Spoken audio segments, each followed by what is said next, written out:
আজকের এই ভিডিওতে আপনাদের সাথে চিনি ছাড়াই মিষ্টি মিষ্টি কেকের দুর্দান্ত এক রেসিপি শেয়ার করব।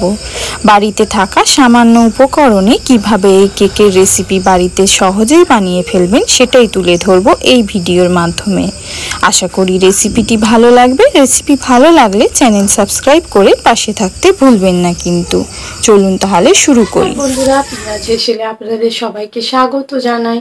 আমার চ্যানেলের ভিডিওগুলি ভালো লাগলে আমার চ্যানেলটি কিন্তু অবশ্যই সাবস্ক্রাইব করবেন। প্রথমেই দানা ছাড়ানো হাফ কাপ খেজুরের সাথে ঈষদুষ্ণ হাফ কাপ গরম দুধ দিয়ে একটা ব্লেন্ডারের মধ্যে খুব ভালোভাবে ব্লেন্ড করে নেব।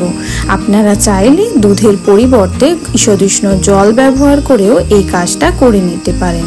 খুব ভালোভাবে ব্লেন্ড করা হয়ে গেছে। এখন আমি মিশ্রণটা একটা পাত্রের মধ্যে ঢেলে নেব। এখন এই তৈরি করে রাখা খেজুরের পেস্টের মধ্যে দিয়ে দেব হাফ কাপ পরিমাণ সাদা তেল। সাদা তেলটা এখন খুব ভালোভাবে একটা হুইস্কির সাহায্যে আমি মিশ্রণের সঙ্গে মিশিয়ে নিচ্ছি। খুব ভালোভাবে মেশানো হয়ে গেছে। এখানে কিন্তু এই কেক তৈরিতে কোনো প্রকার কোনো ডিম বা দইয়ের ব্যবহার করব না। এখন এই মিশ্রণের মধ্যে একে একে শুকনো উপকরণ দিয়ে দেব। প্রথমেই 1 কাপ পরিমাণ আটা নিয়ে আমি অল্প অল্প করে মেশাতে থাকছি। একসঙ্গে সমস্ত আটাটা দিতে যাবেন না, তাহলে কিন্তু দলা পেকে যাওয়ার সম্ভাবনা থাকবে। আপনারা চাইলে আটার পরিবর্তে ময়দাও ব্যবহার করতে পারেন। আমি যেহেতু হেলদিভাবে বানাচ্ছি তাই আমি এখানে গমের আটাই ব্যবহার করেছি।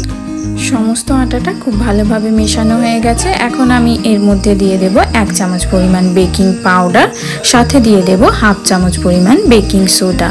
ব্যাস, কেক ব্যাটার কিন্তু একেবারে তৈরি। এখন এই বেকিং পাউডার বেকিং সোডাটা আমি খুব ভালোভাবে আরও একবার হুইস্কের সাহায্যে মিশিয়ে নিচ্ছি। কেক ব্যাটার একেবারে তৈরি।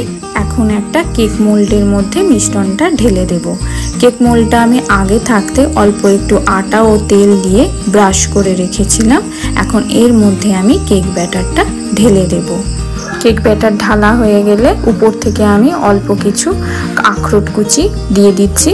এটা পুরোপুরি অপশনাল, আপনারা চাইলে এটা স্কিপও করতে পারেন। সাথে দিয়ে দিচ্ছি অল্প একটু চকো চিপস। এখানে আমি ব্ল্যাক চকো চিপস ব্যবহার করেছি, আপনারা চাইলে হোয়াইট চকো চিপসও ব্যবহার করতে পারেন। আগে থাকতে আমি একটা প্যান প্রিহিট করার জন্য রেখেছিলাম। এখন এই প্যানের মধ্যে কেক ব্যাটারটা দিয়ে ঢাকা দিয়ে দেব আধ ঘন্টার জন্য। আধ ঘন্টার মধ্যে কিন্তু কেকটা একেবারে পারফেক্টলি বেক হয়ে যাবে। ফিরে আসছি আধ ঘন্টা পর। আধ ঘন্টা পর ঢাকনা খুলতেই দেখুন কেকের মধ্যে কত সুন্দর একটা রং চলে এসছে, সেই সাথে কেকটা কিন্তু পুরোপুরি বেক হয়ে গেছে। এখন আমি কেকটা পুরোপুরি ঠান্ডা হওয়া পর্যন্ত অপেক্ষা করব। কেকটা পুরোপুরি ঠান্ডা হয়ে গেলে একটা ছুরি দিয়ে আমি চারপাশটা খুব ভালোভাবে আলগা করে নেব। এখনই আলগা করে নেওয়া কেকটা আমি ডিমোল্ড করে নিয়েছি। দেখুন কতটা সফট স্পঞ্জি কেক তৈরি হয়েছে। কেউ একবারের জন্য দেখে বুঝতে পারবে না এটা কিন্তু আটা দিয়ে তৈরি। এখন কেকটা আমি আপনাদেরকে কেটে দেখাচ্ছি। দেখুন কেকটা কিন্তু ভিতর থেকেও কতটা সফট স্পঞ্জি ও জালিদার হয়েছে।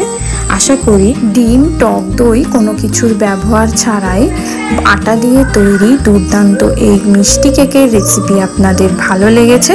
রেসিপি ভালো লাগলে চ্যানেলটি কিন্তু অবশ্যই সাবস্ক্রাইব করবেন, সাথে লাইক, কমেন্ট, শেয়ার করে জানাতে ভুলবেন না কিন্তু।